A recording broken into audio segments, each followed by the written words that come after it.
Welcome students. आज हम start करने वाले हैं टेक्निकल कम्युनिकेशन।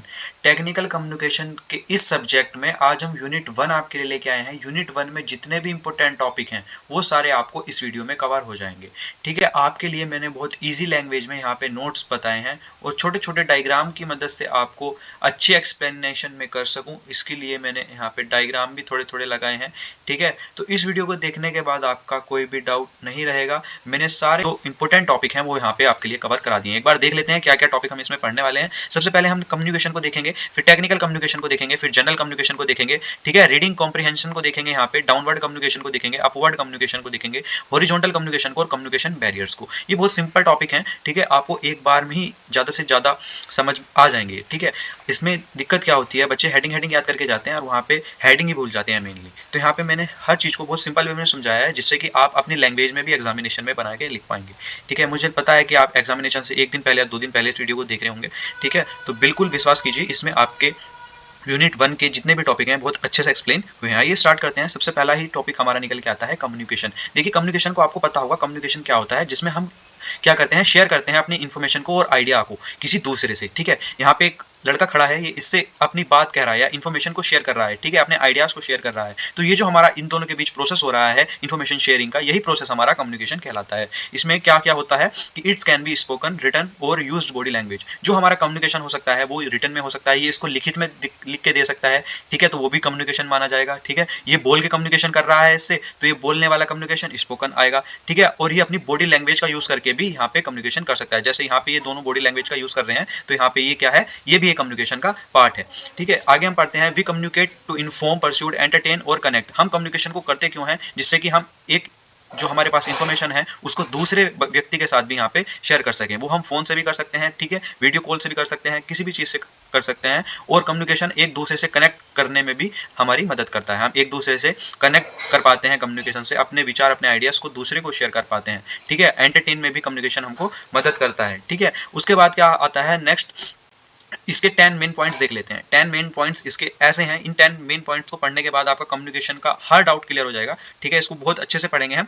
ठीक है, छोटी सी डेफिनेशन मैंने यहाँ पे भी आपके लिए लिख दी है कि शेयरिंग इन्फॉर्मेशन और आइडिया विद अनदर पर्सन। ठीक है, अपने आइडिया को, अपनी इन्फॉर्मेशन को किसी अनदर पर्सन के साथ, ठीक है, अपने आइडिया, फीलिंग, थॉट जो भी चीज है उसको किसी अनदर पर्सन के साथ, ठीक है, या ग्रुप ऑफ पीपल के साथ शेयर करना हमारा कम्युनिकेशन कहलाता है। ठीक है, इतना तो अब आपको समझ आ गया होगा कि एक लाइन की कम्युनिकेशन की डेफिनेशन थी। अब इसका थोड़ा सा प्रोसेस देख लेते हैं डायग्राम में, उसके बाद हम सीधे इसके 10 मेन पॉइंट पढ़ेंगे। 5 यहाँ पे हैं और 5 यहाँ पे हैं। ठीक है, तो बहुत सिंपल वे में लिखा हुआ है। अब यहाँ पे प्रोसेस देखिए, अगर आपको ये 10 मेन पॉइंट्स इतने अच्छे से कवर कराऊंगा वैसे आपकी समझ आ जाएंगे, लेकिन ये यहाँ पे डेफिनेशन लिखने के बाद इसका कम्युनिकेशन का प्रोसेस लिख के जरूर है, पूछा जाए या ना पूछा जाए। ठीक है, यहाँ पे सबसे पहले क्या आता है, सेंडर आता है। सेंडर क्या करता है, अपनी जो इन्फॉर्मेशन है उसको रिसीवर तक पहुंचाने के लिए, ठीक है, एक मीडियम का यूज करता है जिसको हम बोलते हैं लैंग्वेज। अगर एक व्यक्ति इंग्लिश बोलता है, ये बच्चा इंग्लिश बोलता है और ये भी इंग्लिश बोलता है, ठीक है, ये दोनों इंग्लिश बोल रहे हैं, तो वहाँ पे वो मीडियम क्या होगा कम्युनिकेशन का, इंग्लिश। अगर इन दोनों को हिंदी आती है तो ये हिंदी का यूज करेंगे और वहाँ पे मीडियम क्या होगा, हिंदी। ठीक है, इतनी बात समझ में आई। अब आता है एनकोडिंग और डिकोडिंग।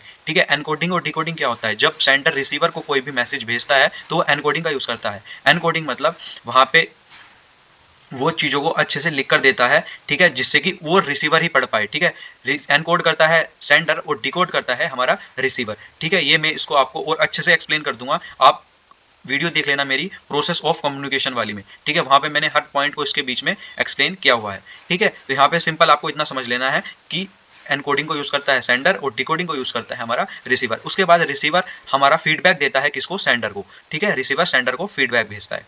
यहाँ पे आपको ये कम्युनिकेशन का प्रोसेस इतना सिंपल समझ में आ गया होगा। ठीक है, लेकिन यहाँ पे आपको एक बात ध्यान देनी है, यहाँ पे टेक्निकल कम्युनिकेशन से ज्यादा क्वेश्चन आएंगे। यहाँ पे कम्युनिकेशन में आपको बता रहा हूँ कि कम्युनिकेशन, इस पूरे चैप्टर में कम्युनिकेशन के बारे में लिखना है तो कम्युनिकेशन की भी आपको मेन बातें पता होनी चाहिए। ठीक है, क्वेश्चन में वैसे टेक्निकल कम्युनिकेशन आएगा, उसको भी हम आगे देखेंगे यहाँ पे, उसको भी बहुत डिटेल में और बहुत अच्छे से पढ़ाया है और बहुत कम टाइम में आपको सभी चीजें समझ आएंगी। अब यहाँ पे 10 मेन पॉइंट्स देखते हैं। सबसे पहला जो पॉइंट है उसमें क्या लिखा है, कम्युनिकेशन कैन बी वर्बल और नॉन वर्बल लैंग्वेज। ठीक है, अब यहाँ पे वर्बल क्या होता है, वर्बल मैंने बोला यहाँ पे स्पीकिंग, अगर आपको कम्युनिकेशन के टाइप्स भी आ जाएं तो भी एक लाइन में यहाँ पे दोनों टाइप इसके क्लियर हो गए। कौन सा, वर्बल और नॉन वर्बल, तो इसके दो टाइप हुए।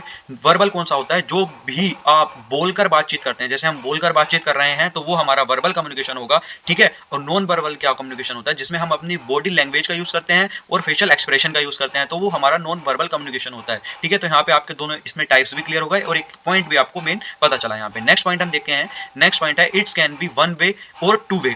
वन वे में क्या आता है कि कम्युनिकेशन हमारा वन वे भी हो सकता है और टू वे कम्युनिकेशन भी हो सकता है। वन वे जैसे कि एक क्लास में आप बच्चे बैठे हैं, ठीक है, 50 स्टूडेंट बैठे हैं और एक टीचर आपको कोई टॉपिक को एक्सप्लेन कर रहा है, तो वहां पे वो क्या हुआ, एक वन वे कम्युनिकेशन हुआ। लेकिन जब टीचर उस पूरे कॉन्सेप्ट को पूरा अच्छे से पढ़ा देगा, उसके बाद टीचर बोलता है कि हाँ भाई किसी को कोई डाउट हो तो बताओ, तो वहां पे वो टू वे कम्युनिकेशन होता है, जहां पे सारे स्टूडेंट अपने अपने डाउट पूछते हैं उस टॉपिक से रिलेटेड। वहां पे एक स्टूडेंट अपना डाउट पूछेगा, टीचर उसका डाउट क्लियर करेगा, तो वो हमारा टू वे कम्युनिकेशन होगा, ठीक है। या अपने आप फ्रेंड से बात करते हैं तो उधर से वो बोलता है कुछ, इधर से आप बोलते हैं, तो वो भी हमारा टू वे कम्युनिकेशन होता है, ठीक है। उसके बाद तीसरा पॉइंट आता है we communicate for many reasons. हम कम्युनिकेट करते क्यों हैं, ठीक है। तो हम बहुत सारे रीजंस होते हैं कम्युनिकेशन करने के लिए, जैसे कि सच एज टू इन्फॉर्म, किसी चीज के बारे में किसी को इन्फॉर्म करना, एंटरटेन करना और कनेक्ट करना। ये मैंने कम्युनिकेशन की डेफिनेशन में ही पीछे बताया था, ठीक है। इफेक्टिव कम्युनिकेशन के लिए क्या क्या रिक्वायर होता है, तो वो लिखा हुआ है effective communication requires consider the audience and message accordingly. यहाँ पे ऑडियंस को जो भी मैसेज करना है वो बहुत अकॉर्डिंगली और बहुत शॉर्ट मैनर में, ठीक है, और बहुत अच्छे से एक्सप्लेन करना है, जिससे कि ऑडियंस का टाइम भी कम वेस्ट हो और जो आप चीज समझाना चाहते हो वो भी उसको अच्छे से समझ में आए। तो इफेक्टिव कम्युनिकेशन के भी काफी सारे टूल्स होते हैं जिसको हम आगे भी देखेंगे, ठीक है। उसके बाद आता है मिसअंडरस्टैंडिंग, ठीक है। मिसअंडरस्टैंडिंग नहीं होनी चाहिए। जैसे कि आपने बाहुबली पिक्चर देखी होगी, उसमें एक कैरेक्टर है वहां पे काल के, ठीक है, वहां पे वो बोलता है निमुडा डोज लेट्स टेल मी, तो वो क्या है, वहां पे अलग ही लैंग्वेज में बात कर रहा है जो कि वहां पे महास्मृति में किसी को नहीं आती, ठीक है। तो वहां पे एक ट्रांसलेटर होता है, वो जिसको बंदी बना लेते हैं वो, ठीक है। तो वहां पे वो उसकी लैंग्वेज सुनता है और उधर ट्रांसलेट करके उनको बताता है, तो वहां पे वो मिसअंडरस्टैंडिंग क्रिएट हो सकती है। अगर आपको एक लैंग्वेज आती है, जैसे इसको इंग्लिश आती है और इसको हिंदी आती है, लेकिन यहाँ पे ये दोनों कम्युनिकेशन करेंगे तो इसकी बात इसको समझ नहीं आएंगी, इसकी बात इसको समझ नहीं आएंगी, तो वहां पे मिसअंडरस्टैंडिंग काफी सारी क्रिएट हो जाएगी। तो ऐसा कम्युनिकेशन में नहीं होना चाहिए। Misunderstanding can happen during communication, so it's important to check understanding. आपको सामने वाले से पूछ लेना है कि हाँ भाई जो चीज मैं आपको बता रहा हूँ वो आपकी समझ आ भी रही है या नहीं आ रही, ठीक है। तो वहां पे कोई मिसअंडरस्टैंडिंग आपके बीच में नहीं होनी चाहिए जब आप कम्युनिकेशन कर रहे हो। उसके बाद नेक्स्ट अगले 5 पॉइंट देखेंगे हम। अब एक छोटी सी लाइन और लिखी हुई है मैंने communication. Communication is the act of sharing, exchanging information और आइडिया और फीलिंग, ठीक है। ये भी एक छोटी सी डेफिनेशन थी कि हम एक्सचेंज करते हैं अपनी इन्फॉर्मेशन को, फीलिंग्स को, आइडिया को और इन्फॉर्मेशन को, ठीक है। तो ये मैंने 3 जगह इसलिए लिखी है कि आपको यहाँ ही पे वीडियो में ये याद हो जाए, ठीक है। कुछ भी नहीं है, 10 पॉइंट भी आपके याद ना रहे तो कम से कम एक डेफिनेशन तो आपके अच्छे से याद हो जाए। चिंता मत लें, इस वीडियो को देखने के बाद काफी चीजें आपके दिमाग में बैठ जाएंगी, ठीक है। तो यहाँ पे मैं हर चीज को किसी एग्जाम्पल के साथ जोड़ के पढ़ा रहा हूँ इसीलिए, ठीक है। अब क्या आता है, communication is essential for building and maintaining relationship. यहाँ पे किसी एक व्यक्ति से दूसरे व्यक्ति, तीसरे व्यक्ति के बीच रिलेशनशिप, जैसे फ्रेंडशिप हो गया, ठीक है, कुछ भी चीज को मेंटेन करने के लिए, आपस में एक टीम बनाने के लिए हम यहाँ पे कम्युनिकेशन का यूज करते हैं, ठीक है। Technology has changed the way we communicate with the rise of social media, text and video chat. जो हमारी टेक्नोलॉजी है वो कम्युनिकेशन को और भी दिन पर दिन ईजी करते चली जा रही है। हम दूसरे से एक प्लेस से दूसरे प्लेस पर भी बहुत आसानी के साथ कम्युनिकेट कर सकते हैं, जैसे कि सोशल मीडिया ऐप्स की हेल्प से, ठीक है। टेक्स्ट हम एकदम लिख के वहाँ पे किसी को भी वीडियो शेयर कर सकते हैं, टेक्स्ट के माध्यम से अपना मैसेज शेयर कर सकते हैं, ठीक है। तो वहाँ पे टेक्नोलॉजी का भी कम्युनिकेशन के लिए बहुत बड़ा रोल निकल के सामने आता है। उसके बाद हम देखते हैं यहाँ पे 9 पॉइंट। इसमें क्या लिखा हुआ है, एक्टिव लिसनिंग इज ए की पार्ट ऑफ इफेक्टिव कम्युनिकेशन। जो मेनली अगर आप एक्टिव लिसनिंग कर रहे हो, ठीक है, और सामने वाला आपको कोई भी बात बता रहा है तो आपकी वो समझ आ जाएगी। लेकिन अगर आपका ध्यान कहीं और है, आप पैसिव लिसनिंग कर रहे हो, आपका ध्यान उस बात पे है ही नहीं जो सामने वाला बताना चाह रहा है, तो वहां पे वो आपका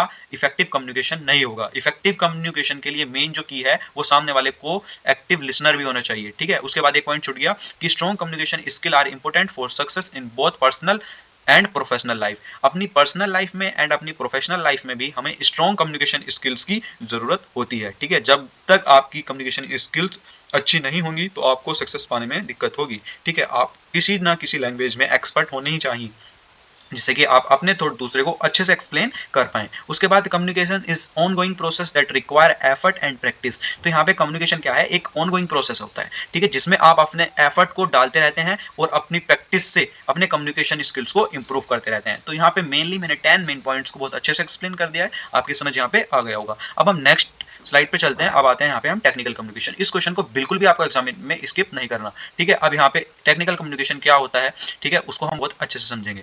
देखिए, अगर आप यहाँ तक आ गए हैं तो यार चैनल को भी सब्सक्राइब कर देना, ठीक है। यहाँ पे सब्सक्राइब का बटन देख लेना। अगर हाँ, इसको आप नोट्स में डाउनलोड करना चाहते हैं, ये इसके नोट्स चाहते हैं, तो हमारे चैनल पर 100 कमेंट कर दो, ठीक है। और हमको बताओ कि आप कमेंट में कि इसके नोट्स चाहते हो या नहीं, और अगले पार्ट भी आपको चाहिए इसके चारों यूनिट के या नहीं, ठीक है। आप कमेंट करके जरूर बताना, ठीक है। आप कमेंट नहीं करते और लाइक नहीं करते, ठीक है, उससे हमको काफी मोटिवेशन मिलता है हमारी टीम को बनाने में, ठीक है। यहाँ पे मैं एक्सप्लेन कर रहा हूँ, लेकिन जिन्होंने ये स्लाइड बनाई है उनका भी काफी टाइम लगा है इसको बनाने में, ठीक है। तो प्लीज यार चैनल को सब्सक्राइब करना और वीडियो को लाइक भी कर देना।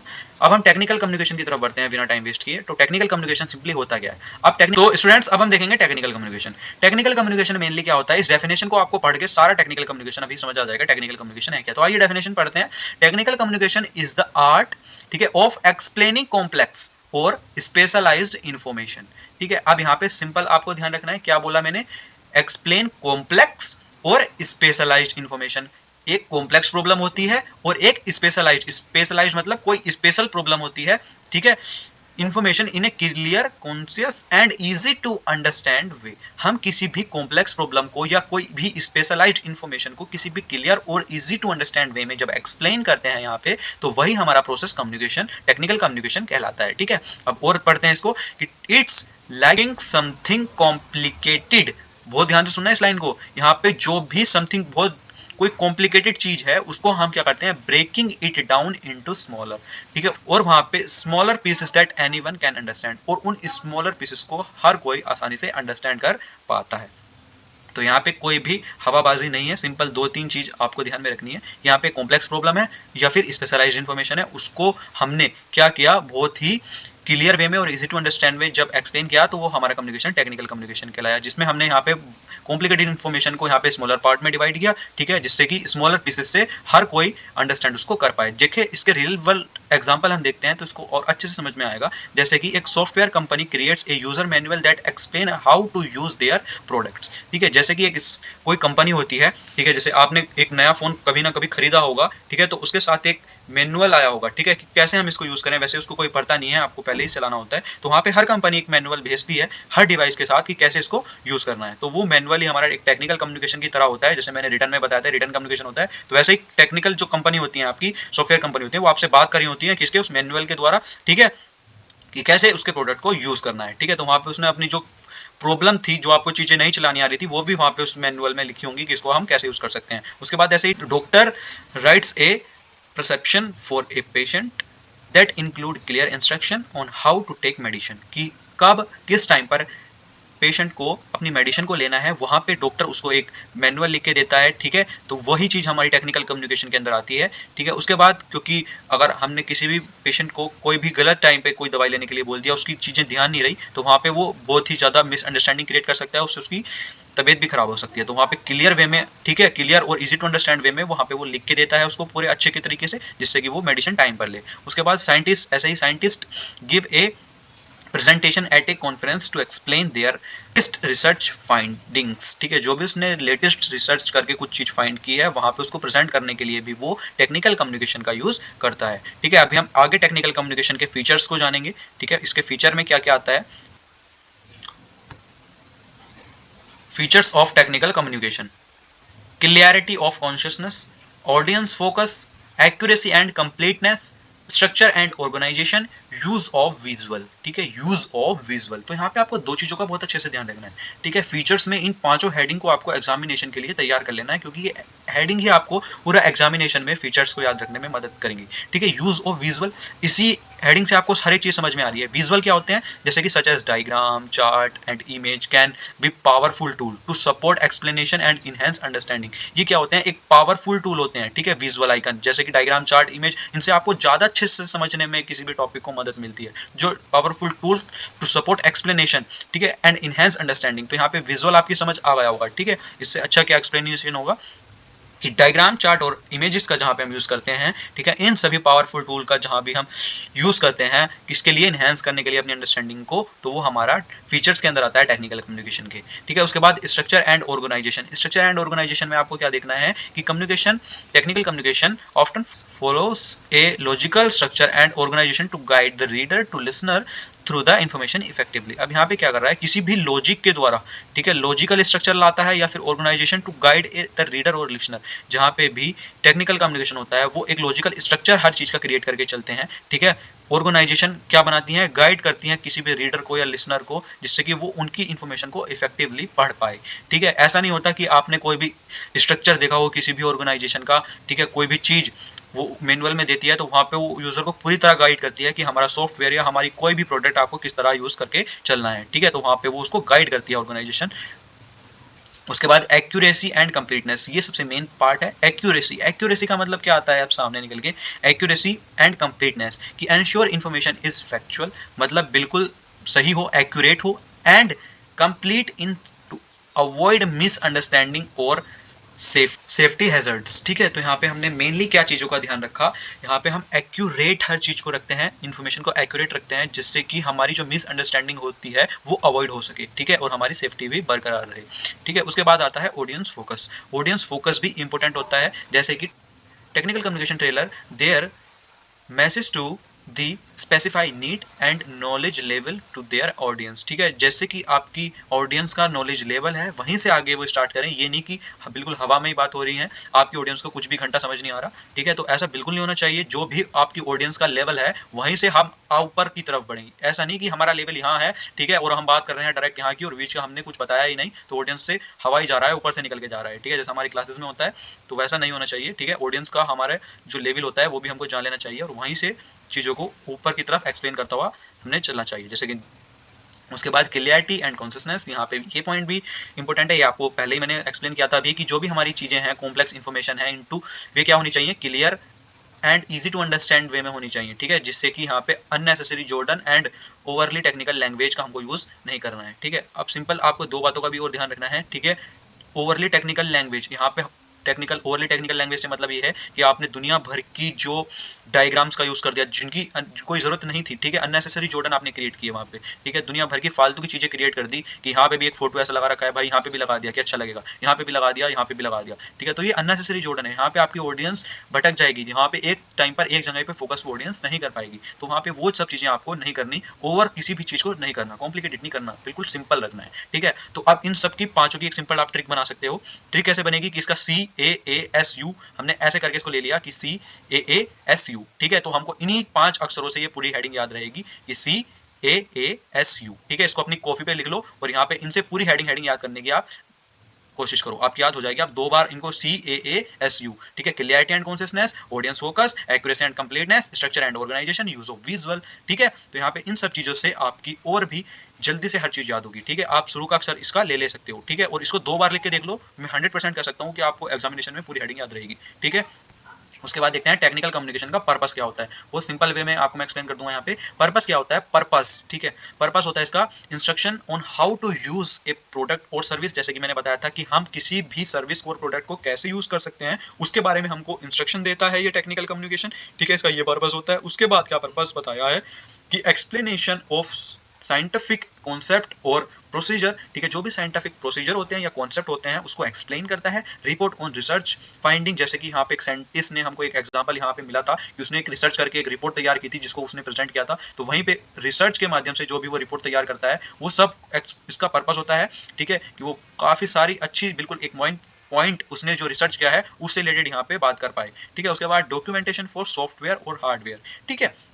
उसके बाद आते हैं की गोल ऑफ टेक्निकल कम्युनिकेशन। की गोल में क्या क्या जाता है, to inform, to instruct, to pursuit, to explain. In to inform का क्या मतलब हुआ, यहाँ पे सिंपल, बहुत सिंपल लैंग्वेज में लिखा है, to provide accurate and relevant information to the target audience. जैसे कि आपका टॉपिक क्या है, टेक्निकल कम्युनिकेशन, कि उसने क्या पूछ लिया यहाँ पे, उसने अप्रोचेस पूछ ली। अब आपने अप्रोचेस अभी तक पढ़ी नहीं, आपने पढ़े हैं उसके पर्पस, उसकी डेफिनेशन, ठीक है, और हमने क्या पढ़े थे यहाँ पे, इसके फीचर पढ़े थे, ठीक है। तो अब हमको उसने पूछ लिया अप्रोच, लेकिन अब आपकी तो अप्रोच और पर्पस याद है या फिर उसके गोल याद है, तो आप वहां पे उससे रिलेटेड एग्जामिनेशन में बता के आओगे तो आपको लॉन्ग आंसर में कम से कम कुछ तो नंबर मिलेंगे, ऐसा नहीं होगा कि बिल्कुल एग्जामिनेशन सारा काट देगा, बिल्कुल नंबर मिलते हैं, आप उससे रिलेटेड, ठीक है, रिलेवेंट इन्फॉर्मेशन वहाँ पे बिल्कुल लिखें जब तक आपकी याद हो, क्योंकि इस पेपर में आपको बिल्कुल भी कोई क्वेश्चन स्किप नहीं करना, रिलेटेड जो भी आपके ध्यान में आ रहा है, ठीक है, उससे रिलेटेड आपको लिख के आना है। अब आपको मैं लिखने की बात बताता हूँ एक, ठीक है, अगर आपकी कोई भी टॉपिक याद नहीं है, ठीक है, अपने दिमाग को एक लंबे सांस लेके शांत करना एग्जामिनेशन हॉल में, और एक ट्रिक को आजमाना है। यहाँ पे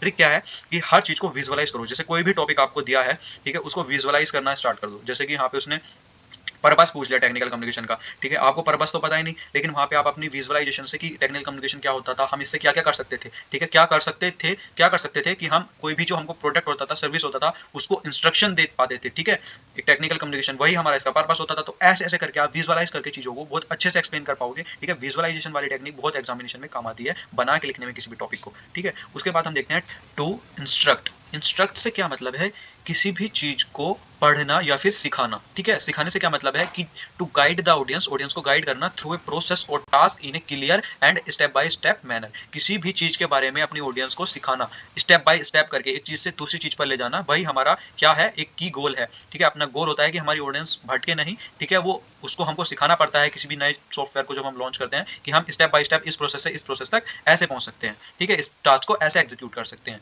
उसके बाद टू परस्यूड, इसमें क्या आता है, हम अपनी ऑडियंस को मनाते हैं, मनाते मतलब कन्विंस करते हैं, to convince the audience to take a specific action और adopt a particular point of view, ठीक है, उसको ऐसे मनाते हैं, ऐसे कन्विंस करते हैं जैसे कि हम करना चाहते हैं, ठीक है, उसको जो चीज हम पढ़ाना चाहते हैं, जो हमारा गोल होता है उसको पढ़ाने का, वहां तक हम उसको लेके जाते हैं, ठीक है। ऐसा नहीं कि हमारा गोल जहां तक था हम उसको वहां तक नहीं ले जा रहे, जो हम उससे करवाना चाहते हैं, जिसके लिए हमने वो चीज बनाई है, वहां तक उसको लेके जाते हैं। और टू एक्सप्लेन, एक्सप्लेन में क्या होता है, to break down complex concept into simple term, ठीक है, ध्यान से सुनना, सिंपल टर्म में जैसे कि कोई भी हम छोटी छोटी ट्रिक क्रिएट कर लेते हैं, जैसे कि यहाँ पे हमको इन चारों पॉइंटों को याद रखना है, तो इनके शुरू के एक एक अक्षर को हमने ले लिया और वहां से एक वर्ड तैयार कर लिया, जिस वर्ड की मदद से हमको ये चारों हेडिंग एग्जामिनेशन में याद आ जाएंगी, ठीक है, in simple terms that are easy to understand, जिससे कि वो चीजें इजी टू अंडरस्टैंड हो सकें, ठीक है। तो यहाँ पे हमारे चारों इसके की गोल हमको समझ आ गए होंगे, ठीक है। तो इसी वीडियो को अभी सब्सक्राइब नहीं किया चैनल को यार, तो सब्सक्राइब कर लेना, ऐसे ही और वीडियो आपको चैनल पर मिलते रहेंगे। अब हम आगे देखते हैं इसकी अप्रोचेस, ठीक है। उसके बाद हम देखेंगे जनरल कम्युनिकेशन, ठीक है, जनरल कम्युनिकेशन और इफेक्टिव कम्युनिकेशन क्या होता है, ठीक है। उसके बाद हम देखेंगे टेक्निकल राइटिंग, ठीक है, अभी काफी सारे टॉपिक बचे हैं। लैंग्वेज क्या होती है, ठीक है, लैंग्वेज में कैसे हम लैंग्वेज के टूल्स को यूज करते हैं, कैरेक्टरिस्टिक क्या क्या होती हैं लैंग्वेजेस की, ठीक है, सेंटेंस क्या होते हैं, पैराग्राफ क्या होते हैं, ठीक है, सेंटेंस पैराग्राफ हमने देख लिया ऊपर, ठीक है। उसके बाद रीडिंग कॉम्प्रिहेंशन क्या होता है, ठीक है, वाई हम क्यों, क्या इंपॉर्टेंट, क्यों हम इसको यूज करते हैं, ठीक है, कैसे हम अपना रीडिंग कॉम्प्रिहेंशन इंप्रूव कर सकते हैं, फ्लो ऑफ कम्युनिकेशन क्या होते हैं, अपवर्ड डाउनवर्ड हॉरिजॉन्टल, और सबसे मेन बात इसके 20 यहाँ पे बैरियर हमने यहाँ पे लिखे हुए हैं, ठीक है, जो कि हमारे बैरियर्स कम्युनिकेशन में आ जाते हैं। ये बैरियर वाला क्वेश्चन हर बार एग्जामिनेशन में रिपीट होता है, ठीक है, तो इस पे आपको ज्यादा फोकस करके चलना है। अगर आपको ये नोट्स भी चाहिए तो मैंने बताया कि कमेंट आपको करके बताना होगा कि चाहिए कि नहीं चाहिए। उसके बाद हम देखते हैं इसकी कि टेक्निकल स्टार्ट कर रहे हैं यहाँ पे, इसकी अप्रोच और इसकी रिक्वेस्ट, तो इनमें हम एक एक मिनट देंगे, बस 2 मिनट में हम इसकी दोनों अप्रोचेस और इसको देख लेंगे, ये ज्यादा इंपॉर्टेंट है थोड़ा सा, ठीक है, अप्रोचेस काफी बार पूछी जाती हैं एग्जामिनेशन में, ठीक है। तो इसकी 5 हेडिंग मैंने लिखी हैं, इन 5 हेडिंग को बहुत ही सिंपल वे में मैं एक्सप्लेन करूंगा, ठीक है, आपका कोई भी डाउट एक्सप्लेनेशन में नहीं रहेगा, ठीक है। यहाँ पे चीजें आपको 2-2 3-3 लाइन में लिखी होंगी कि इसने बहुत बड़ा चढ़ा कर लिखा हुआ है, लेकिन ये आपके एक्सप्लेनेशन को बहुत ही बढ़ा के लिखेगा। यहाँ पे बुकिश लैंग्वेज में यहाँ पे मैंने कॉपी नहीं किया है, ठीक है, बहुत ही ईजी लैंग्वेज में इसको ट्रांसलेट करके मैं आपके लिए लाया हूँ, ठीक है, ये बहुत ईजी इंग्लिश में आपके लिए लिखा हुआ है, ठीक है। आइए स्टार्ट करते हैं। अप्रोचेस में क्या है, technical communication involve various communication and request depending on the specific situation and audience need, आप लिख सकते हो, या ऑडियंस, ठीक है। यहाँ पे हर सिचुएशन के अकॉर्डिंग जब भी हम किसी रिक्वेस्ट को या किसी भी डिमांड को, अप्रोच को कैसे इन्वॉल्व जब वो हो जाए उसको कैसे बताते हैं, तो वो सभी चीजें यहाँ पे देखने के लिए मिलेंगी, ठीक है। Here break down the some common scenarios. अब देखते हैं सबसे पहले अप्रोचेस के बारे में। अप्रोचेस मतलब किसी भी चीज का मूल्यांकन करना, ठीक है। अब हम देखेंगे आइडेंटिफाई ऑडियंस नीड। सबसे पहले जब भी आप किसी भी टॉपिक को समझा रहे हो तो सबसे पहले ऑडियंस की नीड भी जानो कि इसकी जरूरत ऑडियंस को है या नहीं है, ठीक है। तो अंडरस्टैंडिंग द टारगेट ऑडियंस, ठीक है, knowledge level, background and expectation in critical for tailoring the communication effectively. अब 2 चीजें आपको ध्यान रखनी है, सबसे पहला ऑडियंस की नीड को अंडरस्टैंड करा, ठीक है, अंडरस्टैंड टारगेट ऑडियंस, अपनी टारगेट ऑडियंस को अंडरस्टैंड किया, उनकी नॉलेज का लेवल अंडरस्टैंड किया, कि जैसे मैंने आपको पीछे एक्सप्लेन किया था कि हमारी नॉलेज यहाँ पे है और कोई टीचर हमको यहाँ से एक्सप्लेन करना स्टार्ट करे तो वो बात अच्छी नहीं है, वहां पे हमको ऊपर से ही वो चीजें निकल जाएंगी, ना ये समझ आएगा और इसमें हम सोचेंगे यार हमको तो बीच का कुछ आता ही नहीं है, ठीक है। तो ऐसा नहीं होना चाहिए, सबसे पहले उसका लेवल भी देखना है और वहां से ही एक्सप्लेन उसको करके चलना है, ठीक है।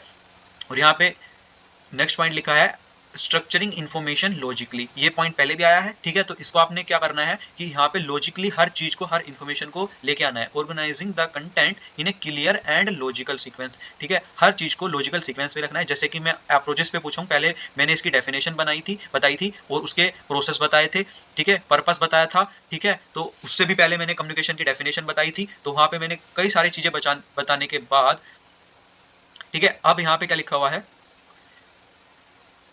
Structuring information logically. अब यहाँ पे क्या करना है, स्ट्रक्चरिंग इन्फॉर्मेशन लॉजिकली। यहाँ पे सिंपल आपको मैं बता देता हूँ, जैसे कि मैंने इस वाली फर्स्ट यूनिट के वन शॉट में सबसे पहले आपको कम्युनिकेशन की हेडिंग बताई थी, फिर टेक्निकल कम्युनिकेशन पे आया था मैं, ठीक है। उसके बाद उसके फीचर पे गया था, उसके बाद मैंने पर्पस बताया था, उसके गोल बताए थे, उसके बाद मैं अप्रोचेस पे यहाँ पे आया हूँ। तो यहाँ पे मैं एक सीक्वेंस को फॉलो कर रहा हूँ, ठीक है, हर चीज को एक्सप्लेन करने के लिए, ठीक है। तो वहाँ पे इसी तरह से जो भी ऑर्गेनाइजेशन होती है या फिर कोई भी टीचर होते हैं, वो हमको किसी भी कंटेंट को क्लियर वे में एक्सप्लेन करना चाहते हैं, ठीक है। Organising the content in a clear and logical sequence often using heading, heading का यूज हम कर सकते हैं, जैसे यहाँ पे हुआ है, ठीक है। सब हेडिंग का यूज हम कर सकते हैं, ठीक है। उसके बाद बुलेट पॉइंट का हम यूज कर सकते हैं, ये वाले जैसे यहाँ पे बुलेट पॉइंट का यूज हुआ है, help reader navigate and graphs the information efficiently, जिससे कि यूजर्स, ठीक है, अच्छे से नेविगेट कर पाए किसी भी आपके ग्राफ के साथ, ठीक है। विजुअल स्ट्रेटेजी मैंने पहले पॉइंट ये वाला एक्सप्लेन किया हुआ है, जिसमें हम क्या करते हैं, विजुअल डायग्राम, चार्ट और इमेज का यूज करते हैं, किसके लिए, इनहेंस करने के लिए अपनी अंडरस्टैंडिंग को, ठीक है, और ब्रेक डाउन करते हैं कॉम्प्लेक्स कॉन्सेप्ट को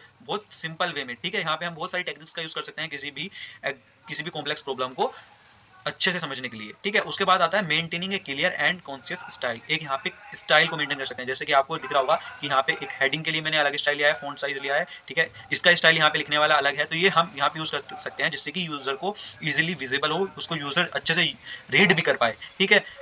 तो अवॉइड जॉर्डन और ओवरली टेक्निकल लैंग्वेज, जैसे कि मैंने पहले बताया था। Ensure the message is accessible to the, ठीक है, यहाँ पे जो आपकी ऑडियंस है उसके लिए अच्छे से विजिबल हर चीज होनी चाहिए। आप सोच रहे होंगे कि ये वही पॉइंट जो मैंने पहले बताए थे वही यहाँ पे रिपीट हो रहे हैं, लेकिन यहाँ पे हेडिंग आपको अच्छे से एक्सप्लेन करनी है, अंदर आप लिख सकते हैं उनके अकॉर्डिंग ही, ठीक है। इसकी हेडिंग भी काफी सारी सेम ही होती हैं, ठीक है, इसलिए एग्जामिनेशन इस सब्जेक्ट का काफी हल्का होता है, ठीक है। इसमें अच्छे मार्क्स आप स्कोर कर सकते हो, ठीक है। फॉलोइंग स्टाइल गाइड्स, ठीक है, ये भी एक अच्छा पॉइंट बन सकता है, ठीक है। यहाँ पे हम आगे बढ़ते हैं अब इसकी रिक्वेस्ट पर, ठीक है। उसके बाद रिक्वेस्ट में क्या आता है, प्रोवाइड सोर्स मटेरियल। सबसे पहले हम उसको सोर्स मटेरियल प्रोवाइड करते हैं। दूसरा पॉइंट आता है specify desires format the length, ठीक है। उसके बाद फोर्थ पॉइंट आता है क्लियरफाई टेक्निकल डिटेल्स, ठीक है। उसके बाद ऑब्टेनिंग फीडबैक एंड अप्रूवल, ठीक है। ये चारों हेडिंग आप अच्छे से एक्सप्लेन एग्जाम में करके आ सकते हैं, इसको पढ़ लेना एक बार, वो सिंपल वे में लिखा हुआ है, ठीक है, आपकी समझ आ जाएगा। उसके बाद रिमेंबर, ये मैंने यहाँ पे 4 लाइन लिखे हैं, इसको बता देता हूँ मैं। Effective technical communication is collaborative effort by understanding the audience need and utilized appropriate approaches. Technical communicator can create clear, informative and तो यहाँ पे हमने रिक्वेस्ट भी देख ली। अब हम नेक्स्ट टॉपिक की तरफ बढ़ते हैं, जो कि टेक्निकल कम्युनिकेशन सब्जेक्ट का काफी इंपॉर्टेंट टॉपिक है, वो है जनरल कम्युनिकेशन। इससे एक क्वेश्चन आपको एग्जामिनेशन में मिलेगा, या तो वो शॉर्ट हो या फिर लॉन्ग के साथ में वो आपको डिफरेंस करके पूछ सकता है कि टेक्निकल कम्युनिकेशन और जनरल कम्युनिकेशन में डिफरेंस बताओ। तो इसी चीज को आपको अच्छे से पढ़ के जाना है, आप इससे ही बहुत अच्छा डिफरेंस क्रिएट करके लिख पाओगे। बहुत सिंपल लैंग्वेज में यहाँ पे मैंने आपके लिए नोट्स लिखे हैं। सबसे पहले क्या करना है, जनरल कम्युनिकेशन को देखना है। जनरल कम्युनिकेशन क्या होता है, टेक्निकल कम्युनिकेशन का बिल्कुल विपरीत, ठीक है। जैसे कि टेक्निकल कम्युनिकेशन में हमने क्या देखा था कि हमने एक टॉपिक लिया था, उस टॉपिक से रिलेटेड ही जो हमारी टीम थी वो टीम बात कर रही थी, उसके सोल्यूशन यहाँ पे फाइंड करके बता रही थी। लेकिन जनरल कम्युनिकेशन में क्या होता है, हम बहुत सारी बात ले सकते हैं, ठीक है, और उनको हम एक दूसरे से क्रिएट कर सकते हैं। यहाँ पे कोई भी ऐसा नहीं होता कि हमने कोई टॉपिक ले लिया उस पर ही सब मेहनत करे जा रहे हैं। यहाँ पे हम क्या करते हैं, general communication is how to exchange information, thought and feeling with other, ठीक है। अपने विचार बस दूसरों को शेयर करना ही हमारा जनरल कम्युनिकेशन कहलाता है, ठीक है। इसमें ऐसा नहीं हो रहा कि हम एक पॉइंट ले रहे हैं उस पे ही अपने सोल्यूशन को बता रहे हैं, ठीक है, उसकी पॉइंट से रिलेटेड प्रॉब्लम को सोल्व कर रहे हैं, ठीक है। ऐसा कोई भी यहाँ पे दिक्कत वाली बात नहीं है। यहाँ पे कोई टेक्निकल टर्म में हमको किसी भी चीज को एक्सप्लेन नहीं करना, सिंपल एक दूसरे से बहुत ही सिंपल वे में अपने थॉट को, अपनी फीलिंग को एक्सप्लेन करना ही हमारा जनरल कम्युनिकेशन है। इसको हम यूज करते हैं। ये बिल्कुल कम्युनिकेशन, सिंपल कम्युनिकेशन वाली एडिंग भी आप लिख दोगे तो भी कोई दिक्कत नहीं है, ठीक है। यहाँ पे बस आपको उसके आगे जनरल लिखना होगा, ठीक है। मेनली बात यही है कि it's the foundation of building relationship, ठीक है, sharing experience and navigating the world around us, ठीक है। बस इतनी सी बात थी इसमें। उसके बाद इसके टाइप्स, इसकी फॉर्म और इसके पर्पस आपको देख लेने हैं, ठीक है। टाइप्स में जैसे आता है वर्बल, मैंने आपको बताया था वर्बल में मतलब स्पोकन लैंग्वेज का यूज करते हैं हम, जैसे हम ये इसको पढ़ा रही है इंग्लिश में, ठीक है, तो वहाँ पे वो क्या हो रहा है, वर्बल कम्युनिकेशन हो रहा है, बोल के पढ़ा रही है ना इसको, ठीक है, तो वहाँ पे इंग्लिश में वो पढ़ा रही है या वो हिंदी में पढ़ा रही है ये हमें नहीं पता, लेकिन वो पढ़ा रही है तो वहाँ पे वो वर्बल कम्युनिकेशन हो रहा है, ठीक है, बोलकर पढ़ा रही है। अगर वो क्या कर रही है, बॉडी लैंग्वेज का या फिर फेशियल एक्सप्रेशन का या फिर जेस्चर का यूज करके पढ़ा रही है, तो वो हमारा नॉन वर्बल कम्युनिकेशन में आता है, ठीक है, क्या आता है, हमारा नॉन वर्बल कम्युनिकेशन में आता है, ठीक है। तो दोनों टाइप्स आपके इसके क्लियर हो गए होंगे। जब भी हमारा स्पोकन कम्युनिकेशन होता है तो वो हमारा वर्बल कहलाता है, और जब भी हम बॉडी लैंग्वेज फेशियल एक्सप्रेशन या जेस्चर का यूज करते हैं तो हमारा नॉन वर्बल कम्युनिकेशन कहलाता है। उसके बाद इसकी फॉर्म्स देख लेते हैं। फॉर्म्स में क्या आता है, it can take many forms, ठीक है, लाइक कन्वर्सेशन, ठीक है, presentation, writing and even art of music, ठीक है, काफी सारी फॉर्म्स की हो सकती हैं। पर्पस में क्या आता है, we communicate for many reason such as sharing information और आइडिया। हम क्यों करते हैं कम्युनिकेशन का यूज, अपने आइडियाज को शेयर करने के लिए, अपनी इन्फॉर्मेशन को एक दूसरे से शेयर करने के लिए, रिलेशनशिप को बिल्ड करने के लिए, ठीक है, एक्सप्रेस करने के लिए अपने इमोशंस को, ठीक है, और काफी सारे पॉइंट आप जितने भी आपके ध्यान आ रहे हैं ना, आप बना के लिख सकते हो कि एंटरटेन करने के लिए, भाई ये करने के लिए, वो करने के लिए हम कम्युनिकेशन का यूज करते हैं। उसके बाद इफेक्टिव कम्युनिकेशन के क्या क्या पॉइंट निकल के आ सकते हैं, तो वो भी आपको देख लेना है कि इफेक्टिव कम्युनिकेशन भी काफी बार एग्जामिनेशन में पूछ लेता है वो, ठीक है, जैसे कि involves not just expressing ourselves clarity but also actively listening to and understanding others. There are some tips to improving your communication skills. यहाँ पे आप टिप्स बता सकते हो, यहाँ पे मैंने 5 टिप लिखी हुई हैं, जैसे कि बी क्लियर एंड कॉन्शियस, ठीक है, इसमें क्या निकल के आता है, get straight to the point and avoid using overly complex language. यहाँ पे वही बात थी कि हमको केवल क्लियर बात बतानी है, ठीक है, यहाँ पे जो भी अननेसेसरी जोड़न हम क्रिएट करते थे, ओवरली कॉम्प्लेक्स लैंग्वेज का हम यूज करते थे, वो हमको यूज नहीं करना है, ठीक है, सिंपल वे में, जितनी ज्यादा सिंपल वे में हम बता सकते हैं उसमें हमको एक्सप्लेन वो चीज करनी है, ठीक है, आपने थोड़ी अपनी फीलिंग शेयर करनी है। उसके बाद be mindful of your audience, जैसे कि tailor your message to person और people you are communicating with, consider their background and knowledge level, ठीक है, जो भी उसका नॉलेज लेवल है, जो भी उसका बैकग्राउंड है, उसको कंसीडर, उसको देखते हुए, ठीक है, वहां पे आप उसको मैसेज टेलर कर सकते हैं, उस सभी चीजों का ध्यान रखते हुए, ठीक है। उसके बाद बी रिस्पेक्टफुल एंड प्रोफेशनल, ठीक है, even in casual setting maintain A respectful tone, ठीक है, सिंपली आप रिस्पेक्टफुल टोन अपनी रखें, किसी से भी ऐसा ना लगे कि हमसे यार बदतमीजी से बात कर रहा है, ऐसा नहीं होना चाहिए, ठीक है, ज्यादा इज्जत नहीं देनी, कम से कम इतना रखना है कि हाँ भाई ठीक है, ठीक है, इतना नहीं देना कि हाँ भाई क्या ये है वो, ऐसे नहीं, बिल्कुल सिंपल वे में, ज्यादा इज्जत नहीं देनी तो कम भी नहीं देनी, मीडियम रहना है, ठीक है, बैलेंस बना के रखना है, ठीक है। बी कैन एक्टिव लिसनर, आपको एक्टिव लिसनर होना चाहिए, ठीक है, जैसे कि आपको जो भी चीज ये बता रही है उस पर पूरा टेंशन आपका होना चाहिए, इसको जिससे कि वो टॉपिक आपको समझ आ जाए, ठीक है। आस्क क्लियरफाई क्वेश्चन, ठीक है, जो टॉपिक इसने पढ़ाया है वो आपको अगर समझ नहीं आया तो आप इससे डायरेक्ट पूछ सकते हो कि ये मेरी टॉपिक समझ नहीं आया, उसको अच्छे से बताओ, ठीक है, तो वहाँ पे ये आपको उसको क्लियर वे में दोबारा अंडरस्टैंड करके बताएगी, ठीक है, तो वही सब इफेक्टिव कम्युनिकेशन के टूल होते हैं। उसके बाद हम नेक्स्ट पॉइंट की तरफ बढ़ते हैं कि टेक्निकल राइटिंग क्या होती है। ये क्वेश्चन काफी बार आता है, या तो अगर लॉन्ग क्वेश्चन में आता है तो इसके साथ एक टॉपिक और जोड़ देते हैं, लेकिन अगर शॉर्ट में आ रहा है तो भी ये इंपॉर्टेंट टॉपिक में इसका नाम आता है, ठीक है, क्या है, technical writing. Technical writing basically क्या होता है, technical writing is explaining thing that are complex और specialised in a way that easy to understand. वही टेक्निकल कम्युनिकेशन वाली डेफिनेशन आ गई, ठीक है, it's like taking something complicated and breaking it down into smaller simple pieces that anyone can understand. Simply आपको communication की जगह राइटिंग लिखना है और कम्युनिकेशन की डेफिनेशन एग्जामिनेशन की कॉपी में लिखनी है, ठीक है, वहीं पे वही बात होती है, ठीक है, टेक्निकल कम्युनिकेशन भी वही है, टेक्निकल राइटिंग भी वही है, ठीक है, लेकिन इसके थोड़े से और की थिंग देख लेते हैं इसकी। इट्स क्लियर एंड कॉन्शियस, ठीक है, ये भी अच्छी बात होगी, वही वाली हेडिंग मैंने यहाँ पे बढ़ा चढ़ा के लिखी है सब वही जो हमने टेक्निकल कम्युनिकेशन में पढ़ा था, लेकिन ये क्वेश्चन स्मॉल पार्ट में पूछा जाता है, इसलिए मैंने यहाँ पे इसको अलग से मेंशन किया है कि आप पूछें कि भाई टेक्निकल राइटिंग तो हमको सर ने पढ़ाई नहीं थी, तो हम अब जा कहाँ से लिख दें इसको, ठीक है, तो वही है जो हमने टेक्निकल कम्युनिकेशन में पढ़ा था, ठीक है, वही लिखा हुआ है कि इट्स कंसिडर द ऑडियंस, ठीक है, it can be many forms, जैसे कि यूजर मैनुअल के द्वारा हम किसी भी चीज को बता सकते हैं, किसी रिपोर्ट्स के द्वारा बता सकते हैं, जैसे कि मैंने उसमें पढ़ा था कि विजुअल्स का हम यूज कर सकते हैं लाइक डायग्राम, फ्लो चार्ट, और स्पोकन लाइक प्रेजेंटेशन, ठीक है, और ट्रेनिंग सेशन का भी हम यहाँ पे यूज कर सकते हैं किसी भी चीज को बताने के लिए, तो ये मैनी फॉर्म्स की हो गई, ठीक है। अब हम देखेंगे आगे, आगे आता है लैंग्वेज। लैंग्वेज में हमने यहाँ पे क्या देखा कि लैंग्वेज क्या होती है, लैंग्वेज होता है मीडियम, ठीक है, ये यहाँ पे इसको आता है, ये है दोनों सेंडर, ठीक है, और ये है रिसीवर, इनको आप रिसीवर मान लीजिए, और ये जो बैठी है इसको आप ले लीजिए मीडियम, ये हो गई हमारी मीडियम, इसको आता है, इसको हम बोलेंगे ये है मीडियम, तो जो मीडियम होता है उसको हम बोलते हैं, मीडियम ले सकते हैं हम लैंग्वेज, ठीक है, इसको एक मैसेज इस तक पहुंचाना है तो ये एक मीडियम का यूज करती है, उस मीडियम को हम बोलते हैं लैंग्वेज, ठीक है, आप ऐसे समझिए इसको। उसके बाद लैंग्वेज होती क्या है, तो language is a special code होता है, ठीक है, that people use to talk to each other and share their ideas, ठीक है, जिसको यूज करके अपने आइडियाज को, अपने थॉट को शेयर कर पाए। It can be spoken, written और even show through sign with और हैंड्स, ठीक है, यहाँ पे हम इसको लिख के, इसको बोलकर बता सकते हैं, ठीक है, इसकी मदद से, लैंग्वेज की मदद से अपने आइडियाज को, ठीक है। Language as a communication tool, हाँ लैंग्वेज एक कम्युनिकेशन टूल है। बिना लैंग्वेज के हम अपने जो ये वाली टीम है टीम 1 ये टीम 2 से किसी भी तरह से अपने फीलिंग को शेयर नहीं कर सकती। एक लैंग्वेज ही ऐसा टूल है जिसकी मदद से, ठीक है, इस लैंग्वेज ये इस मीडियम की मदद से, इस लैंग्वेज की मदद से ये अपने आइडियाज़ को इस वाली टीम तक पहुंचा सकते हैं और ये वाली टीम अपने आइडियाज़ को, अपने फीडबैक को इस तक पहुंचा सकते हैं। ठीक है, imagine language is like a tool box that help you talk to other. ठीक है, जैसे शेयर स्टोरी, अपनी स्टोरी को अपनी फ्रेंड या अपने किसी भी दोस्त के साथ बताना, आस्क क्वेश्चन, कोई भी ये वाली टीम इस टीम से क्वेश्चन पूछ रही है तो उसके क्वेश्चन का भी आंसर बताना। ठीक है, एक्सप्लेन हाउ यू फील। ठीक है, लर्न न्यू थिंग। तो ये सब हम इस कम्युनिकेशन टूल की मदद से अपनी फीलिंग्स को शेयर कर पाते हैं। ठीक है, करेक्टरिस्टिक पे मेन ध्यान देना है। इसको करेक्टरिस्टिक में क्या आता है, ठीक है, यहाँ पे आता है has words and grammar, it's has a whole collection of word, ठीक है, एंड रूल कॉल्ड ग्रामर। जो हमारी ग्रामर होती है वो बहुत सारे वर्ड्स का और रूल्स का कलेक्शन होती है जो हमारी ग्रामर कहलाती है। तो हमको लैंग्वेज को अच्छे से किसी भी दूसरे व्यक्ति के साथ शेयर करने से पहले वहां पे एक सेंटेंस बनाना पड़ता है। ठीक है, जैसे ये इंग्लिश में बात कर रहे हैं तो वहां पे वो सेंटेंस की वर्ड्स लेंगे, वर्ड्स से सेंटेंस बनाएंगे, उस सेंटेंस को यहाँ पे शेयर करेंगे। लेकिन वहां पे हमको एक चीज का ध्यान रखना होता है, वो होती है हमारी ग्रामर। जी मतलब ग्रामर। ठीक है, तो उस ग्रामर के कुछ रूल्स होते हैं। ठीक है, तो उन रूल को भी हमको वहां पे ध्यान रखना होता है। ठीक है, तो वो सभी हमारी कैरेक्टरिस्टिक के अंदर आती हैं चीजें। Change all the time, new words भी बहुत बार इंग्लिश में आते रहते हैं जिनको हम यूज करते हैं। ठीक है, time to time new words vocabulary improve होती रहती है। ठीक है, उसके बाद वैसे तो उसके बाद कैन बी क्रिएटिव। ठीक है, we can write poem, song और इवन जोक्स यूजिंग लैंग्वेज। और जब भी हम कोई लैंग्वेज सीखें तो उसके लिए हम नए नए सॉन्ग्स लिख सकते हैं, जो भी वर्ड आपके पास हैं उनसे। ठीक है, कोई जोक्स लिख सकते हैं। ठीक है, इवन, ठीक है, यहाँ पे हम पोएम भी लिख के देख सकते हैं। ठीक है, तो यहाँ पे हमको क्रिएटिव रहना है किसी भी लैंग्वेज को सीखते टाइम। ठीक है, हर चीज जो भी लैंग्वेज में जरूरत पड़ती है उसकी ग्रामर, रूल्स की, ठीक है, उसके न्यू न्यू वर्ड्स की हमको सीखने के लिए। ठीक है,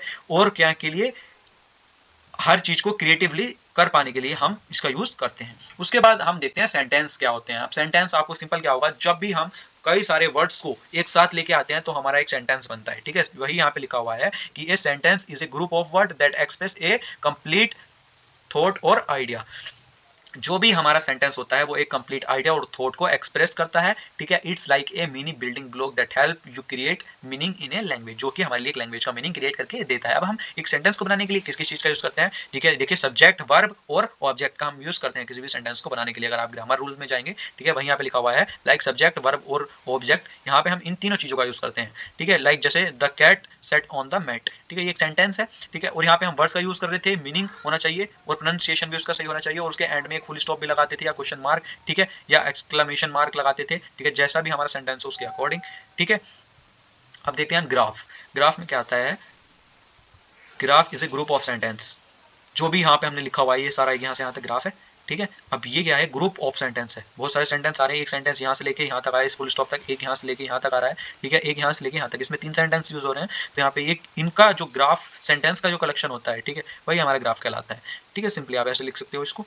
ठीक है, इट्स लाइक ए मिनी एसे। ठीक है, मिनी एसे की तरह होता है that focus on the specific idea, जो एक स्पेसिफिक आइडिया पर फोकस करता है। ठीक है, within a larger piece of writing. ठीक है, जो थोड़ा सा लार्ज होता है, काफी सारे सेंटेंस की मदद से मिलकर बनता है। ओके, उसके बाद आता है हमारे इसके की फीचर है यहाँ पे यूनिटी। यूनिटी से क्या मतलब है, all the sentence in a graph should be connected and contribute to the main idea. सभी जो सेंटेंस हैं वो एक मेन पॉइंट के या मेन आइडिया के लिए ही कंट्रीब्यूट करते हैं, उससे ही कनेक्टेड होते हैं। ठीक है, उसके बाद topic sentence, this sentence usually appears at the beginning of the paragraph and tells the reader what the paragraph is about. ठीक है, जो भी पैराग्राफ में लिखा हुआ है उसकी मेन बात को हम शुरू में भी लिख सकते हैं। ठीक है, उसके बाद supporting sentence, this sentence provide detail example और explanation that support the main idea. जो हमारे मेन आइडिया को सपोर्ट कर सके उससे रिलेटेड हम क्या देते हैं, एग्जांपल और एक्सप्लेनेशन देते हैं। ठीक है, उसके बाद यहाँ पे coherence, that sentence in a paragraph should be flow smoothly and logically from one two the next. Okay, तो यहाँ पे 5 चीजें यहाँ पे आपको ये याद करके जानी है। उसके बाद हम देखते हैं, ये वही वाली स्लाइड डाली, उसके बाद हम देखते हैं रीडिंग कॉम्प्रिहेंशन। यहाँ पे इस पॉइंट में आपको क्या याद रखना है, ये पॉइंट काफी बार एग्जाम में रिपीट होता है क्योंकि ये comprehension is all about understanding what you read. जो भी चीज आपने रीड की है उसे क्या अंडरस्टैंड आप कर पाए हो। It's like figure out the message और story the right are trying to tell you. जो भी राइटर है वो आपसे क्या चीज कहना चाह रहा है अपनी स्टोरी में, ठीक है, आप उसको कैसे फिगर आउट कर पा रहे हो, उसको अंडरस्टैंड करना हमारा रीडिंग कॉम्प्रिहेंशन कहलाता है। ठीक है, सिंपल आपको 2 चीज याद रखनी है यार, वो रीडिंग कॉम्प्रिहेंशन की कैसे आप किसी चीज के बारे में अच्छे से फिगर आउट कुछ चीजें निकाल पा रहे हो, वही हमारा अंडरस्टैंडिंग किसी भी टॉपिक के बारे में रीडिंग कॉम्प्रिहेंशन कहलाता है। Is all about understanding what you need. ठीक है, उसके बाद देखते हैं इसकी, ठीक है, नोइंग द वर्ड्स। ठीक है, वर्ड्स को हमको पता होना चाहिए कि कौन सा वर्ड कैसे उसका क्या मीनिंग होता है, कहाँ यूज करना है, ठीक है। पॉइंटिंग द वर्ड्स टुगेदर, कैसे उसको पॉइंट करना है, ठीक है। Graphic the bigger picture, make connection, ठीक है। तो ये 4 पॉइंट्स इसके बहुत अच्छे निकल के आते हैं जिसको आप मेंशन कर सकते हो, ठीक है। तो रीडिंग कॉम्प्रिहेंशन का मतलब यही होता है कि किसी भी चीज के बारे में अच्छे से अंडरस्टैंड करना और सीखना कि व्हाट यू रीड, ठीक है, या फिगर आउट करना कि मैसेज के अंदर क्या था, उससे जानकारी लेना, ठीक है, वही हमारा रीडिंग कॉम्प्रिहेंशन कहलाता है। उसके बाद हमने देखा why the reading comprehension important, क्यों है इंपॉर्टेंट, हम इसका यूज ही क्यों कर रहे हैं, ठीक है। तो देख लेते हैं। It's help you learn new thing and extend your knowledge, हम अपनी नॉलेज को एक्सटेंड करने के लिए, नई नई चीजों को सीखने के लिए हम इसका यूज करते हैं। उसके बाद आता है it's allow you enjoy story and different point of view, ठीक है। It's helps you understand instruction and follow direction, ठीक है। इट्स ए की स्किल्स, ये क्या है, की स्किल है for success in school and many other area of life. हर जगह एग्जाम में या किसी भी स्कूल में, कॉलेज में या ऑफिस में आपको नई नई स्किल्स को एक्वायर करना होता है, सीखना होता है, तो वहां पे भी आपको रीडिंग कॉम्प्रिहेंशन की हेल्प से बहुत फायदा मिलेगा। उसके बाद how can you improve your reading comprehension, कैसे हम इसको इंप्रूव कर सकते हैं, उसके भी कुछ पॉइंट मैंने यहाँ पे लिखे हैं, ठीक है। रीड रेगुलरली, यहाँ पे आपको रेगुलरली हर चीज के बारे में सीखना है, जो आप थोड़ा सा ही सीखें, ठीक है। अटेंशन टू अनफेमिलियर वर्ड्स, आपको उन वर्ड्स पर ज्यादा अटेंशन पे करनी है जो जिनसे आप फेमिलियर नहीं है, नए नए वर्ड्स को सीखना है, वर्ड्स को। उसके बाद think about what you are read, ठीक है, आप क्या चीज पढ़ रहे हो उसके बारे में, उसको पढ़ने के बाद सोचना है, ठीक है। Ask your self question what it is the main idea, कि इसका मेन आइडिया क्या था, व्हाट डज दिस मीन्स, ठीक है, क्या इसका मीनिंग था।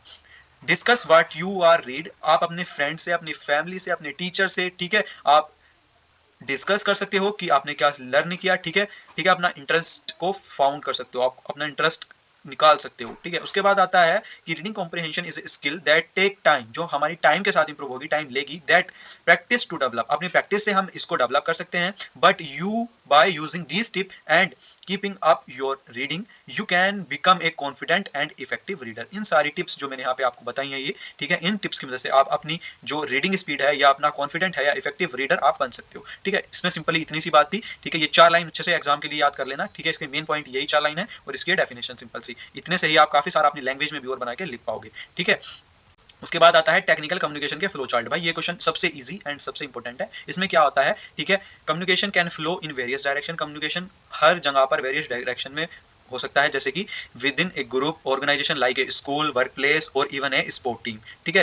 There are some common types, यहाँ पे हमने सम कॉमन टाइप्स इसके लिखे हुए हैं। देखिए सबसे पहले हमने देखा डाउनवर्ड कम्युनिकेशन, इसको हम टॉप डाउन कम्युनिकेशन भी बोलते हैं, टॉप से लेके जो हमारा डाउन की तरफ जा रहा है, ठीक है। ध्यान से देखना, टॉप से लेके हमारा जो डाउन की तरफ जा रहा है वो हमारा है टॉप डाउन कम्युनिकेशन, ठीक है, टॉप से डाउन की तरफ। अब ध्यान से देखना, एक ही लाइन में पूरा क्लियर हो जाएगा, टॉप से लेके डाउन तक। टॉप में कौन होता है हमारा, टॉप में होता है हमारा प्रिंसिपल, ठीक है। एग्जांपल ले रहा हूं मैं, डेफिनेशन पे आएंगे, ठीक है। बीच में होते हैं हमारे टीचर और सबसे नीचे होता है हमारा स्टूडेंट। अगर प्रिंसिपल को कोई नया रूल क्लास में लेके आना है तो वो डायरेक्ट स्टूडेंट से नहीं बोलेगा, वो करेगा क्या कि अपने टीचर के पास जाएगा, अपने टीचरों को सारे रूल बताएगा और वो टीचर अलग अलग क्लासेस में जाके उन सभी को स्कूल के स्टूडेंट्स को बताएंगे। तो यहाँ पे क्या है, एक डाउनवर्ड कम्युनिकेशन है, ठीक है। ऐसे यहाँ पे इसके डेफिनेशन में लिखा हुआ है communication flow from higher level to lower level, ठीक है। सिंपल यही है कि कम्युनिकेशन जब हायर लेवल से लोअर लेवल में फ्लो करती है तो वो हमारी डाउनवर्ड कहलाती है। जैसे कि मैनेजर किससे बात करता है, एम्प्लॉय से, ठीक है। मैनेजर होते हैं वो एम्प्लॉय से नीचे बात करते हैं। उसके बाद टीचर होते हैं हमारे, वो स्टूडेंट से बात करते हैं, ठीक है। प्रिंसिपल टीचर से बात करता है, कोच हमारे प्लेयर से बात करते हैं। इसी तरह से this is often used to share instruction, provide feedback and announce decision, ठीक है। तो इतनी सी हमारी डाउनवर्ड कम्युनिकेशन वाली बात थी, आपकी समझ आ गया होगा। जो कि टॉप से लेकर डाउन तक जाती है वो हमारी डाउनवर्ड कहलाती है, ठीक है। इसको टॉप डाउन इसलिए बोलते हैं। उसके बाद आता है अपवर्ड कम्युनिकेशन, ये होती है बॉटम टू डाउन, जो हमारा बॉटम होता है उससे ऊपर की तरफ जाती है, बॉटम से अप, ठीक है। इसमें क्या होता है, जो भी हमारे information flow from lower level to higher level, जो भी हमारे लोअर लेवल होते हैं वहां से इन्फॉर्मेशन कहां पे जाती है, हायर लेवल में। जैसे हमने स्टूडेंट और प्रिंसिपल और टीचर वाला एग्जांपल लिया था, उसी तरह से लेते हैं। जैसे कि यहाँ पे स्टूडेंट है, इनको कोई यहाँ पे स्कूल में फंक्शन बनवाना है या फिर किसी भी चीज की परमिशन लेनी है प्रिंसिपल सर से, तो ये पहले अपने टीचर से पूछेंगे। टीचर कहेगा मैं इसकी परमिशन नहीं दे सकता, प्रिंसिपल सर के पास जाएं, तो वहां पे वो प्रिंसिपल सर के पास जाएंगे। तो ये क्या है, एक अपवर्ड कम्युनिकेशन है, पहले ये इसके पास आएंगे, फिर इनसे काम नहीं बनता तो इनके पास जाएंगे, ठीक है। तो ये हमारा बॉटम अप, इसको हम बोलेंगे या अपवर्ड कम्युनिकेशन बोलेंगे, ठीक है। उसके बाद आता है हॉरिजॉन्टल। हॉरिजॉन्टल में क्या आता है, information flow between pupil at same level, जो कि सेम लेवल पे हैं प्यूपिल, उनके बीच में जो कम्युनिकेशन कहलाता है वो हमारा कहलाता है हॉरिजॉन्टल। जैसे यहाँ पे दोनों तरफ स्टूडेंट हैं, ठीक है, तो ये कैसा होगा, ये एक हॉरिजॉन्टल कम्युनिकेशन होगा। इधर भी स्टूडेंट है, ये एक दूसरे स्कूल के हैं, ये एक दूसरे स्कूल के हैं, लेकिन दोनों सेम क्लासेस में हैं, तो ये क्या है, सेम एज के हैं, तो ये यहाँ पे एक हॉरिजॉन्टल कम्युनिकेशन हो रहा है, ठीक है। जैसे कि ये लिखा हुआ है कि क्लासमेट के बीच जो कम्युनिकेशन होता है, टीममेट्स के बीच जो कम्युनिकेशन होता है, वो सब हमारा हॉरिजॉन्टल कम्युनिकेशन कहलाता है, ठीक है। उसके बाद आता है डायगोनल कम्युनिकेशन या क्रॉस लेवल कम्युनिकेशन। इसमें क्या होता है, जो हमारा ये जो है ना, यहाँ पे ये क्रॉस लेवल इस तरह से भी कम्युनिकेशन कर सकता है, ठीक है, ये लिखा हुआ है, this type communication cut across different level and department within a hierarchy, it allow individual to directly communicate with other outside their immediate team और रिपोर्ट स्ट्रक्चर। ये यहाँ से एक स्टेप छोड़ के भी डायगनली डायरेक्ट इस तक पहुंच के कम्युनिकेट कर सकता है। आप इस तरह से ले लें, या इधर का जो स्टूडेंट है इधर के टीचर से डायरेक्टली कम्युनिकेट कर सकता है, ठीक है, वही चीज यहाँ पे डायगनल वाले में आती है। तो सिंपली इस डायग्राम की मदद से ही आपको ये सारी चीज क्लियर हो गई होंगी। अगर आप चाहते हैं कि एग्जाम में इसको और बड़ा चढ़ा के लिखना है, तो सबसे पहले जब डाउनवर्ड के कम्युनिकेशन लिखें टॉप डाउन, तो सबसे पहले इतना डायग्राम आप बनाएं, ठीक है, उसके बाद अपवर्ड लिखें, अपवर्ड में इतना डायग्राम बनाएं, ठीक है, उसके बाद जब आप लिखें हॉरिजॉन्टल, तो हॉरिजॉन्टल में आप पूरा डायग्राम बनाएं, और इन दोनों के बीच में जैसे हॉरिजॉन्टल वाला दिखा रहे हैं ना, कि दोनों टीचरों के बीच हॉरिजॉन्टल बात हो रही है, तो इसको आप दिखा सकते हो कि यहाँ पे पूरा डायग्राम बना के दिखा सकते हो। और डायगोनल में भी इस तरीके से आप एक निशान बस इस तरीके से लगाना है, ये हमारा हॉरिजॉन्टल का हो जाएगा, हॉरिजॉन्टल का आप डायग्राम बना सकते हो। तो इसमें 4 डायग्राम बनेंगे और चारों की डेफिनेशन लिखी जाएंगी, तो आपको काफी अच्छे नंबर एग्जाम में मिलेंगे।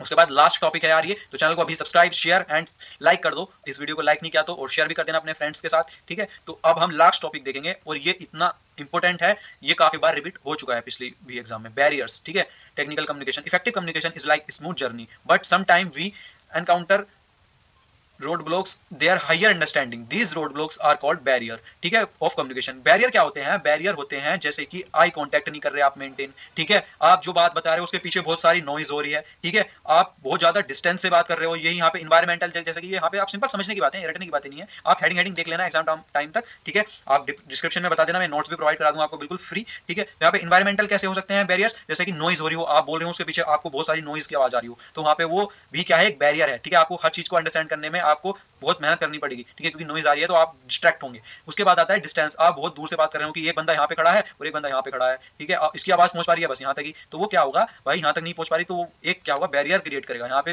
पूरी बात समझ नहीं आएगी। टेक्नोलॉजी, ठीक है, technical issue with communication tool can disrupt the flow of information. यहाँ पे कभी कभी टेक्निकल इशू भी हो जाते हैं टेक्नोलॉजी के टाइम पर, ठीक है, उसके भी कई सारे कारण हो सकते हैं, जैसे कि नेटवर्क सही से ना आने, ठीक है, या फिर आपने एक मैसेज आज टाइप किया और अचानक से नेटवर्क चले जाओ, वो आपको 2 दिन बाद डिलीवर होकर मिल रहा है, तो वहाँ पे वो बहुत टाइम ले लिया उसने, तो अब उस मैसेज का कोई मतलब नहीं रहा, ठीक है। जैसे आपको कहीं जाना है कल, आज शाम ही निकलना है और 2 घंटे बाद वहाँ पे पहुंचना है, आपने वहाँ से उसको मैसेज कर दिया कि भाई मैं आ रहा हूँ तेरे पास, ठीक है, आप पहले पहुंच गए और आपका मैसेज आपके फोन में नेटवर्क नहीं था, वो 2 दिन बाद जा रहा है, तो इसका कोई मतलब नहीं हुआ, तो वहाँ पे वो टेक्नोलॉजी भी एक बैरियर की तरह काम कर सकती है कभी कभी। उसके बाद आता है इमोशनल। इमोशनल में क्या आता है, जैसे आपको गुस्सा आ रहा है, आप बहुत एंग्री कर रहे हो, आपको एंग्जाइटी है, ठीक है, और स्ट्रेस हो रहा है आपको बहुत, ठीक है, तो आप सही से सुन नहीं पा रहे हो, ठीक है, या लैक ऑफ इंटरेस्ट, आपका किसी भी टॉपिक को लेकर इंटरेस्ट ही नहीं है, तो कितना भी कोई दिमाग लगा ले भाई, कोई नहीं करवा पाएगा आपको किसी चीज को याद, ठीक है। उसके बाद आता है लैंग्वेज डिफरेंस। लैंग्वेज डिफरेंस में क्या होता है, अगर आपको हिंदी आती है और मैं फारसी में बात करूं तो भाई आपको बिल्कुल भी समझ नहीं आएगा, तो यहाँ पे भी एक बैरियर की तरह काम करेगा, ठीक है। उसके बाद कल्चरल वैल्यू, यहाँ पे इसमें क्या लिखा हुआ है, different cultures have different communication style and expectation with can lead to misunderstanding. यहाँ पे डिफरेंट जो कल्चर होते हैं वो थोड़ी थोड़ी अलग अलग तरीके से बात करते हैं, ठीक है। आपने कहीं देखा होगा कि हर कल्चर का आदमी कुछ अलग, जैसे हरियाणवी के लोग हैं वो कुछ अलग तरीके से बात करते हैं, यूपी के हैं कुछ अलग तरह से बात करते हैं, ठीक है, और जो हमारे गुजरात से आते हैं वो अलग तरीके से बात करते हैं, जो लखनऊ से आते हैं वो अलग तरीके से बात करते हैं। तो इसी तरह से जो कल्चरल वैल्यूज होती हैं वो सबकी डिफरेंट होती हैं और डिफरेंट स्टाइल से सब कम्युनिकेट करते हैं एक दूसरे से, ठीक है। उसके बाद आता है हमारा जॉर्डन, ठीक है, अनक्लियर लैंग्वेज और मिस प्रोनाउंसिएशन, ठीक है, ये भी बहुत ज्यादा दिक्कत आती है। मिस प्रोनाउंसिएशन वाली दिक्कत को सुधारना बहुत इंपॉर्टेंट होता है, क्योंकि मिस प्रोनाउंसिएशन वाली दिक्कत हर किसी में थोड़ी थोड़ी होती जरूर है, ठीक है, हर कोई वर्ड हर आदमी अच्छे से नहीं पढ़ पाता, ठीक है। अनक्लियर लैंग्वेज, आपकी लैंग्वेज क्लियर भी होनी चाहिए, ठीक है, अनक्लियर है तो वो एक फिर बैरियर की तरह काम करेगी वहां पे। जॉर्डन कॉम्प्लेक्सिटी आपकी लैंग्वेज में नहीं होनी चाहिए वरना ऑडियंस बोर हो जाएगी। उसके बाद नेक्स्ट लेते हैं पुअर आई कॉन्टैक्ट, इसको तो आप लिख ही सकते हो, या आई कॉन्टैक्ट पुअर नहीं होनी चाहिए, ठीक है। Lack of eye contact can, यहाँ पे आई कॉन्टैक्ट का लैक नहीं होना चाहिए, सिंपल आप इस तरह समझ ले, ठीक है। और निगेटिव बॉडी लैंग्वेज नहीं होनी चाहिए कि आप शरीर को ढीला ढाला करके आराम से बैठे हो और आप इंटरव्यू देने गए हो, तो भाई वहां पे तो फिर वो भगा देंगे आपको, ठीक है। अपना बिल्कुल कॉन्फिडेंट की तरह आपको बैठना है, कॉन्फिडेंट होकर बैठना है, ठीक है, जिससे कि सामने वाले को लगे हाँ भाई मैं इसको कोई काम दूंगा तो अपने कॉन्फिडेंस से कर पाएगा, ठीक है। उसके बाद इनकंसिस्टेंट टोन, मतलब टोन भी आपकी मेंटेन होनी चाहिए, जैसे कि आपने स्टार्टिंग से टोन लेके चले हैं वही टोन आपकी लास्ट तक होनी चाहिए, ठीक है। 19-20 हो सकता है लेकिन ऐसा नहीं कि आपने बहुत तेज बात की है और अचानक से आप फिर नॉर्मल आ जाते हो, तो उस तरीके से नहीं होनी चाहिए, जैसे मैंने अभी बोला, तो वो बहुत बेकार लगता है सुनने में। उसके बाद आता है पर्सनल। पर्सनल में जैसे हियरिंग, आपकी हियरिंग बहुत बेकार है, आप कानों में पूरे दिन गाने सुनते हो तो आपको सुनाई नहीं आती अच्छे से, या फिर स्पीच, ठीक है, या डिसेबिलिटीज, फिजिकल प्रॉब्लम आपको हो सकती है कोई सुनने में, ठीक है, जैसे कि यहाँ पे लिखा हुआ है फिजिकल और contributive disability can present challenge in communication, require adjustment and accumulation, ठीक है। लैक ऑफ लिसनिंग स्किल, ठीक है, यहाँ पे लिसनिंग स्किल का भी लैक यहाँ पे एक बैरियर की तरह काम करता है, तो ये यहाँ पे हमारा कम्युनिकेशन पूरा होता है, ठीक है। ये हमारी यूनिट फर्स्ट यहाँ पे हमने कंप्लीट कर ली। अगर आपको वीडियो पसंद आई हो तो प्लीज यार लाइक करना, ठीक है, चैनल को सब्सक्राइब करना, ठीक है, चैनल को सब्सक्राइब करना, शेयर करना और हमको कमेंट करके बताना कि आपको वीडियो कैसी लगी और आप